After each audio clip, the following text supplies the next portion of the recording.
নমস্কাৰ বন্ধুসকল, আপোনাক সকলোলৈ কেৰিয়াৰ বৰ্ডলৈ বহুত বহুত স্বাগতম। আজি আমি আলোচনা কৰিবলৈ গৈছোঁ আসাম ইউনিভাৰ্চিটি চিলছৰ নতুন এডমিশ্যন নটিফিকেশ্যনৰ বিষয়ে। আসাম ইউনিভাৰ্চিটি চিলছৰ নতুনকৈ এডমিশ্যন নটিফিকেশ্যন দিয়া হৈছে বিভিন্ন আণ্ডাৰগ্ৰেজুৱেট, পোষ্ট গ্ৰেজুৱেট আৰু ইণ্টিগ্ৰেটেড কৰ্চসমূহৰ কাৰণে।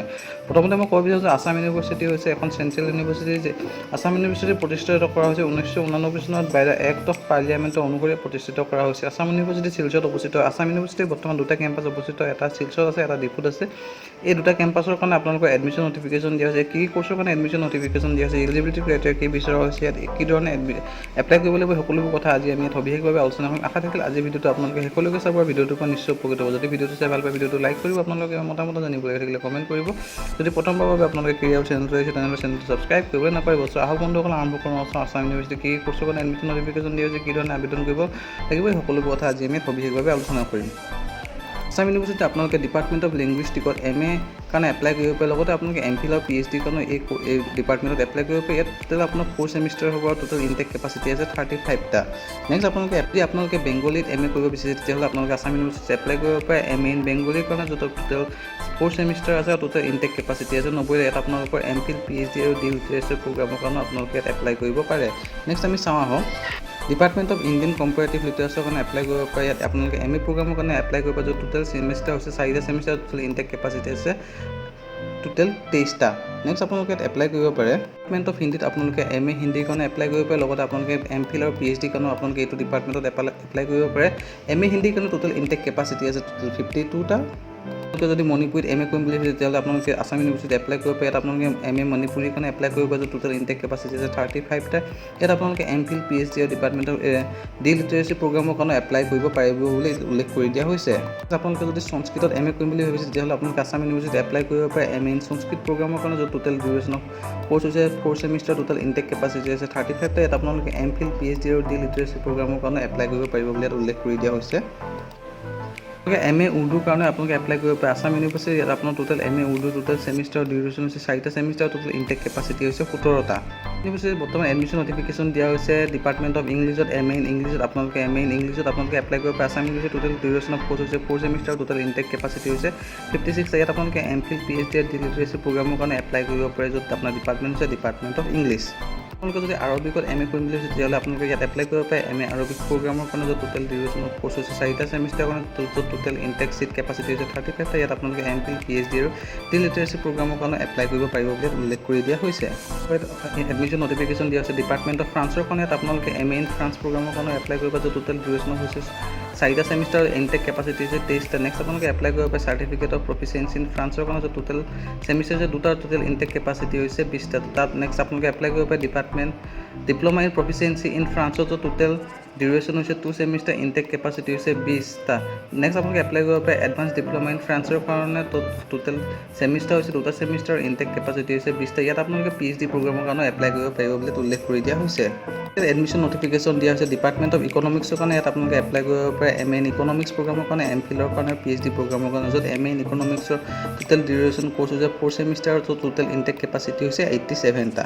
আপোনালোকে এপ্লাই কৰিব পাৰে ডিপাৰ্টমেণ্ট অফ কমাৰ্চত। ডিপাৰ্টমেণ্ট অফ কমাৰ্চত আপোনালোকে MCom প্ৰগ্ৰামৰ কাৰণে এপ্লাই কৰিব পাৰে, য'ত টোটেল ডিউৰেশ্যন অফ কোৰ্চ হৈছে 4টা চেমিষ্টাৰ কাৰণে আৰু ইনটেক কেপাচিটি হৈছে 73টা।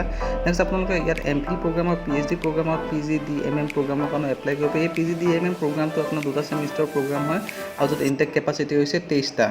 নেক্সট আপোনালোকে এপ্লাই কৰিব পাৰে ডিপাৰ্টমেণ্ট অফ পলিটিকেল ছায়েন্সৰ কাৰণে, য'ত ডিপাৰ্টমেণ্ট অফ পলিটিকেল ছায়েন্সত আপোনালোকে এপ্লাই কৰিব পাৰিব MA ইন পলিটিকেল ছায়েন্সৰ কাৰণে, MPhilৰ কাৰণে, PhDৰ কাৰণে। MA ইন পলিটিকেল ছায়েন্সৰ টোটেল ইনটেক কেপাচিটি হৈছে 73টা। নেক্সট আপোনালোকে ইয়াত ডিপাৰ্টমেণ্ট অফ হিষ্ট্ৰীত MA ইন হিষ্ট্ৰী প্ৰগ্ৰামৰ কাৰণে এপ্লাই কৰিব পাৰে, য'ত টোটেল ডিউৰেশ্যন হৈছে 4 চেমিষ্টাৰ, টোটেল ইনটেক কেপাচিটি হৈছে 52টা। আপোনালোকে ইয়াত MPhil আৰু PhD প্ৰগ্ৰামৰ কাৰণে এপ্লাই কৰিব পাৰিব বুলি ইয়াত উল্লেখ কৰি দিয়া হৈছে। যদি ছ'চিয়লজিত MA কৰিম বুলি ভাবিছে তেতিয়াহ'লে আপোনালোকে আসাম ইউনিভাৰ্চিটিত এপ্লাই কৰিব পাৰে MA ইন ছ'চিয়লজি প্ৰগ্ৰামৰ কাৰণে, য'ত ডিউৰেশ্যন হৈছে 4 চেমিষ্টাৰ, ইনটেক কেপাচিটি হৈছে 56টা। ইয়াত আপোনালোকে MPhil, PhD আৰু D লিটাৰেচি প্ৰগ্ৰামৰ কাৰণে এপ্লাই কৰিব পাৰিব বুলি উল্লেখ কৰি দিয়া হৈছে। যদি ভাবি আছে MSW প্ৰগ্ৰামৰ কাৰণে এপ্লাই কৰিম বুলি তেতিয়াহ'লে আপোনালোকে ডিপাৰ্টমেণ্ট অফ ছ'চিয়েল ৱৰ্ক ডিপাৰ্টমেণ্টত এপ্লাই কৰিব পাৰে MSW প্ৰগ্ৰামৰ কাৰণে আসাম ইউনিভাৰ্চিটি, য'ত টোটেল ডিউৰেশ্যন হৈছে 10 চেমিষ্টাৰৰ কাৰণে, য'ত টোটেল ইনটেক কেপাচিটি হৈছে 56টা। ইয়াত আপোনালোকে PhD আৰু D লিটাৰেচি প্ৰগ্ৰামৰ কাৰণে এপ্লাই কৰিব পাৰিব বুলি উল্লেখ কৰি দিয়া হৈছে। নেক্সট জাৰ্নেলিজম এণ্ড মাছ কমত MA কৰিম বুলি ভাবিছে তেতিয়াহ'লে আপোনালোকে এপ্লাই কৰিব পাৰে Assam university department of mass communication MA মাছ কমিউনিকেশ্যনৰ কাৰণে, য'ত ডিউৰেশ্যন হৈছে 4টা চেমিষ্টাৰৰ কাৰণে, ইনটেক কেপাচিটি হৈছে 52টা, অৰ্থাৎ 52টা ইয়াত চিট আছে। MPhilৰ কাৰণে ইয়াত এপ্লাই কৰিব পাৰে PhD আৰু D লিটাৰেচি প্ৰগ্ৰামৰ কাৰণে আপোনালোকে department of mass mass communication Assam ইউনিভাৰ্চিটিত এপ্লাই কৰিব পাৰে।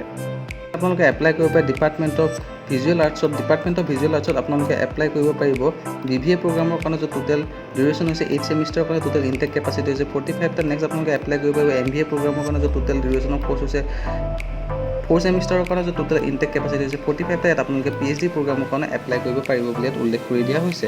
পিছত এডমিশ্যন নটিফিকেশ্যন দিয়া হৈছে ডিপ্ল'মা ডিপাৰ্টমেণ্ট অফ পাৰফৰ্মিং আৰ্টছৰ ডিপাৰ্টমেণ্টৰ কাৰণে য'ত আপোনালোকে এপ্লাই কৰিব পাৰিব BPA প্ৰগ্ৰামৰ কাৰণে BPA in Hindustani classical music ভকেলত এপ্লাই কৰিব পাৰিব। আপোনালোকে এপ্লাই কৰিব পাৰিব BPA ইন ইনষ্ট্ৰুমেণ্টেল মিউজিক তাবলাৰ কাৰণে আপোনালোকে এপ্লাই কৰিব পাৰিব BPA ইন মণিপুৰী ডেন্সৰ কাৰণে। নেক্সট আপোনালোকে এপ্লাই কৰিব পাৰিব BPA ইন ড্ৰামা থিয়েটাৰ আৰ্টছৰ কাৰণে য'ত টোটেল ডিউৰেশ্যন অফ কোৰ্চ হৈছে 3 ইয়াৰ্ছৰ কাৰণে 6 ছেমিষ্টাৰ টোটেল ইনটেক কেপাচিটি হৈছে 23টা। পিছত আপোনালোকে এপ্লাই কৰিব পাৰিব department of philosophy department of ফিল'চফিত আপোনালোকে MA ইন ফিল'চফি প্ৰগ্ৰামৰ কাৰণে এপ্লাই কৰিব পাৰিব MPhil প্ৰগ্ৰামৰ কাৰণে এপ্লাই কৰিব পাৰিব PhD প্ৰগ্ৰামৰ কাৰণে এপ্লাই কৰিব পাৰিব য'ত আপোনাৰ MA ফিল'চফিৰ টোটেল ডিউৰেশ্যন অফ কোৰ্চ হৈছে 4 ছেমিষ্টাৰৰ কাৰণে য'ত টোটেল আপোনাৰ ইনটেক কেপাচিটি হৈছে 52টা। MA ইন এডুকেশ্যন এপ্লাই কৰিব বিচাৰিছে তেতিয়াহ'লে আপোনালোকে আছাম ইউনিভাৰ্চিটিত এপ্লাই কৰিব পাৰে MA ইন এডুকেশ্যনৰ কাৰণে য'ত টোটেল ডিউৰেশ্যন হৈছে 4টা ছেমিষ্টাৰ কাৰণে ইনটেক কেপাচিটি হৈছে 52টা। নেক্সট আপোনালোকে MA প্ৰগ্ৰামৰ কাৰণে এপ্লাই কৰিব পাৰে MA প্ৰগ্ৰামৰ টোটেল ডিউৰেশ্যন হৈছে 4টা ছেমিষ্টাৰ য'ত ইনটেক কেপাচিটি হৈছে 43টা। আপোনালোকে ইয়াত BSc B.Ed ইণ্টিগ্ৰেটেড প্ৰগ্ৰামৰ কাৰণে এপ্লাই কৰিব পাৰে য'ত টোটেল ডিউৰেশ্যন অফ কোৰ্চ হৈছে 8 ছেমিষ্টাৰ আৰু টোটেল ইনটেক কেপাচিটি হৈছে 32টা। আপোনালোকে MPhil PhD আৰু DLTC প্ৰগ্ৰামৰ কাৰণে এপ্লাই কৰিব পাৰে। লগতে আপোনালোকে এপ্লাই কৰিব পাৰে post graduate diploma degree in educational planning and মেনেজমেণ্টৰ য'ত টোটেল ইনটেক কেপাচিটি হৈছে 28টা। যদি MSc ফিজিক্স কৰিম বুলি ভাবিছে তেতিয়াহ'লে আপোনালোকে এপ্লাই কৰিব পাৰে ডিপাৰ্টমেণ্ট অফ ফিজিক্সত MSc ফিজিক্সৰ কাৰণে য'ত টোটেল ডিউৰেশ্যন হৈছে 4টা ছেমিষ্টাৰ ইনটেক কেপাচিটি হৈছে 56টা। ইয়াত আপোনালোকে MPhil আৰু লগতে PhD প্ৰগ্ৰামৰ কাৰণে এপ্লাই কৰিব পাৰিব। ফিজিক্সৰ দৰে আপোনালোকে ইয়াত MSc কেমিষ্ট্ৰিৰ কাৰণে এপ্লাই কৰিব পাৰিব MSc কেমিষ্ট্ৰি টোটেল ডিউৰেশ্যন হৈছে 4টা ছেমিষ্টাৰ ইনটেক কেপাচিটি হৈছে 51টা। ইয়াত আপোনালোকে MPhil আৰু PhD কাৰণে এপ্লাই কৰিব পাৰিব বুলি ইয়াত উল্লেখ কৰি দিয়া হৈছে। নেক্সট আপোনালোকে ইয়াত MSc মেথামেটিক্সৰ কাৰণে এপ্লাই কৰিব পাৰে MSc মেথামেটিক্সত আপোনালোকে এপ্লাই কৰিবলৈ টোটেল ডিউৰেশ্যন হৈছে 4টা ছেমিষ্টাৰ ইনটেক কেপাচিটি হৈছে 52টা। ইয়াত আপোনালোকে লগতে MPhil আৰু PhD প্ৰগ্ৰামৰ কাৰণে এপ্লাই কৰিব পাৰিব বুলি ইয়াত উল্লেখ কৰি দিয়া হৈছে। আপোনালোকে এপ্লাই কৰিব পাৰে ডিপাৰ্টমেণ্ট অফ ষ্টেটিষ্টিক্সত MA MSc ষ্টেটিষ্টিক্সৰ কাৰণে য'ত টোটেল ডিউৰেশ্যন হৈছে 4টা ছেমিষ্টাৰ কাৰণে ইনটেক কেপাচিটি 34টা। ইয়াত আপোনালোকে PhD প্ৰগ্ৰামৰ কাৰণে এপ্লাই কৰিব পাৰিব বুলি উল্লেখ কৰি দিয়া হৈছে। নেক্সট আপোনালোকে কৰিব পাৰে ডিপাৰ্টমেণ্ট অফ কম্পিউটাৰ ছায়েন্সত MSc প্ৰগ্ৰামৰ কাৰণে MSc লেটাৰেল এণ্ট্ৰি প্ৰগ্ৰামৰ কাৰণে MPhil কাৰণে PhD কাৰণে MSc কাৰণে আপোনাৰ টোটেল 10 ছেমিষ্টাৰ হৈছে য'ত ইনটেক কেপাচিটি হৈছে 79টা। MSc লেটাৰেল এণ্ট্ৰি আপোনাৰ টোটেল 4 ছেমিষ্টাৰৰ কাৰণে হ'ব য'ত ইনটেক কেপাচিটি হৈছে 17টা। আপোনালোকে department of life science and বায়' ইনফৰ্মেটিক্সত এপ্লাই কৰিব পাৰে MSc প্ৰগ্ৰামৰ কাৰণে MPhil প্ৰগ্ৰামৰ কাৰণে PhD প্ৰগ্ৰামৰ কাৰণে DSc প্ৰগ্ৰামৰ কাৰণে য'ত MSc প্ৰগ্ৰামৰ টোটেল ইনটেক কেপাচিটি হৈছে 56টা আৰু ডিউৰেশ্যন অফ কোৰ্চ হৈছে 4টা ছেমিষ্টাৰৰ কাৰণে। আপোনালোকে ডিপাৰ্টমেণ্ট অফ মাইক্ৰ'বায়'লজিত এপ্লাই কৰিব পাৰে MSc প্ৰগ্ৰামৰ কাৰণে MPhil প্ৰগ্ৰামৰ কাৰণে PhD কাৰণে MSc প্ৰগ্ৰামৰ টোটেল ডিউৰেশ্যন অফ কোৰ্চ হৈছে 4টা ছেমিষ্টাৰৰ কাৰণে য'ত টোটেল ইনটেক কেপাচিটি হৈছে 28টা। আপোনালোকে department of biotechnology MSc biotechnology প্ৰগ্ৰামৰ কাৰণে এপ্লাই কৰিব পাৰে য'ত টোটেল ডিউৰেশ্যন হৈছে 4টা ছেমিষ্টাৰ কাৰণে ইনটেক কেপাচিটি 27টা। আপোনালোকে ইয়াত MPhil PhD আৰু DSc প্ৰগ্ৰামৰ কাৰণে এপ্লাই কৰিব পাৰিব বুলি উল্লেখ কৰি দিয়া হৈছে। আপোনালোকে এপ্লাই কৰিব পাৰে department of business administration MBA প্ৰগ্ৰামৰ কাৰণে য'ত টোটেল ডিউৰেশ্যন অফ কোৰ্চ হৈছে 4টা ছেমিষ্টাৰৰ কাৰণে তাৰ লগতে আপোনালোকে PhD প্ৰগ্ৰামৰ কাৰণে এপ্লাই কৰিব পাৰিব বুলি উল্লেখ কৰি দিয়া হৈছে। আপোনালোকে এপ্লাই কৰিব পাৰিব department of ecology and environment science MSc in ecology and environment science য'ত টোটেল ডিউৰেশ্যন অফ কোৰ্চ হৈছে 4টা ছেমিষ্টাৰ য'ত ইনটেক কেপাচিটি ইয়াত দিয়া হৈছে 43টা। ইয়াত আপোনালোকে MPhil আৰু PhD প্ৰগ্ৰামৰ কাৰণে এপ্লাই কৰিব পাৰিব বুলি উল্লেখ কৰি দিয়া হৈছে। আপোনালোকে এপ্লাই কৰিব পাৰে ডিপাৰ্টমেণ্ট অফ ফাৰ্মাচিউটিকেল ছায়েন্সত B.Pharm প্ৰগ্ৰামৰ কাৰণে য'ত টোটেল ডিউৰেশ্যন অফ কোৰ্চ হৈছে 8 ছেমিষ্টাৰ কাৰণে য'ত টোটেল ইনটেক কেপাচিটি ইয়াত ৰখা হৈছে 45টা। সমূহৰ বাহিৰে আৰু বিভিন্ন কোৰ্চৰ কাৰণে এডমিশ্যন নটিফিকেশ্যন দি আছে। প্ৰথমতে আমি চাওঁ ইয়াৰ ইম্পৰ্টেণ্ট ডেটসমূহ। ইয়াত আপোনালোকৰ online application form fill up submit কৰা লাষ্ট ডেট হৈছে 5 জুলাই 2019লৈকে আপোনালোকে অনলাইন এপ্লিকেশ্যন ফৰ্ম ছাবমিট কৰিব পাৰিব বুলি ইয়াত উল্লেখ কৰি দিয়া হৈছে। তো আপোনালোকৰ ইয়াৰ কাৰণে এটা ৰিটেন টেষ্ট হ'ব। ৰিটেন টেষ্টৰ কাৰণে কোনখিনি কেণ্ডিডেট কোৱালিফাই হৈছে তাৰ লিষ্ট ঘোষণা কৰা হ'ব 10 জুলাই 2019ত আপোনাৰ ইউনিভাৰ্চিটিৰ ৱেবছাইটত। আপোনালোকৰ ৰিটেন টেষ্ট হ'ব ডিপাৰ্টমেণ্ট ৱাইজ 16 আৰু 19 জুলাই যিটো আপোনাৰ টিউজডে আৰু ফ্ৰাইডে হয়। আপোনালোকৰ ইয়াৰ কাৰণে এটা পাৰ্চনেল ইণ্টাৰভিউ হ'ব। পাৰ্চনেল ইণ্টাৰভিউ আপোনাৰ ডেট দি আছে 16-20 জুলাইত আপোনাৰ পাৰ্চনেল ইণ্টাৰভিউ হ'ব যিটো আপোনাৰ টিউজডে আৰু ছেটাৰডে হয়। আপোনালোকৰ মেৰিট লিষ্ট ঘোষণা কৰা হ'ব অৰ্থাৎ declaration of list of selected candidate in Assam university admission পৰ্টেলৰ হয় যিসকল কেণ্ডিডেটে চিলেক্ট কৰা হৈছে তাৰ লিষ্ট ঘোষণা কৰা হ'ব 23 জুলাই আপোনাৰ 2019ৰ আগত ঘোষণা কৰা হ'ব অৰ্থাৎ 23 জুলাই 2019 বা তাৰ আগত ঘোষণা কৰা হ'ব বুলি উল্লেখ কৰি দিয়া হৈছে। কেণ্ডিডেটৰ এডমিশ্যন ল'ব পাৰিব যিসকল কেণ্ডিডেট চিলেক্ট হয় তেখেতলোকে এডমিশ্যন কৰিব পাৰিব 23 আৰু 26 জুলাই টিউজডে আৰু ফ্ৰাইডেত। আপোনালোকৰ ছেকেণ্ড লিষ্ট ঘোষণা কৰা হ'ব 29 জুলাই 2019ত।